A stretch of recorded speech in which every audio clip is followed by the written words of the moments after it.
সুন্দরবনে আবারও শুরু হয়েছে বনদস্যু আতঙ্ক। গত বছরের ৫ আগস্টের পর থেকে সুন্দরবনে নতুন করে মাথা চাড়া দিয়ে উঠেছে অন্তত 10টি দস্যু বাহিনী। এতে আতঙ্কে রয়েছেন জেলে, বাওয়ালি ও মোয়াল সহ বনজীবীরা। তবে কোস্টগার্ড বলছে, দস্যু দমনে তারা নিয়মিত অভিযান চালাচ্ছেন।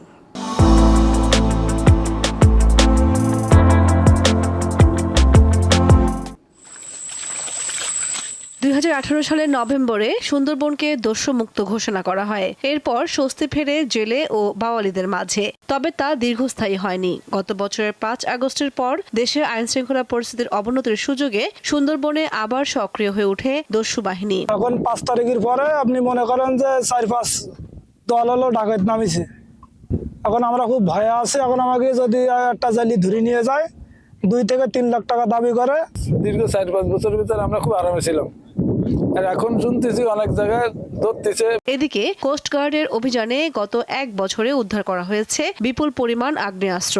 একই সাথে দস্যুদের হাতে জিম্মি ৫২ জেলে ও বাওয়ালিকে উদ্ধার করা হয়েছে। আটক করা হয়েছে অর্ধশত দস্যুকে।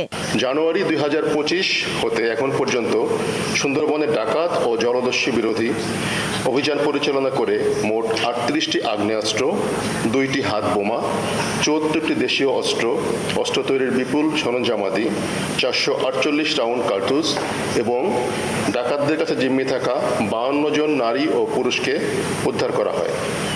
এসব অভিযানে মোট ৪৯ জন ডাকাতকে আটক করে ইতিমধ্যে পুলিশের কাছে হস্তান্তর করা হয়েছে। বন বিভাগ বলছে, আইন শৃঙ্খলা বাহিনীর সমন্বিত ও টেকসই উদ্যোগ ছাড়া সুন্দরবনকে আবার দস্যুমুক্ত করা সম্ভব নয়। অনেক কিন্তু জেলে জঙ্গলে যেতে ভয় পাচ্ছে এবং পাশও কমে গেছে, অর্থাৎ সরকার কিন্তু রাজস্ব থেকে বঞ্চিত হবে। যখন ডাকাত বেড়ে যায় সুন্দরবনে, তখনই কিন্তু হরিণ শিকার বেড়ে যায়।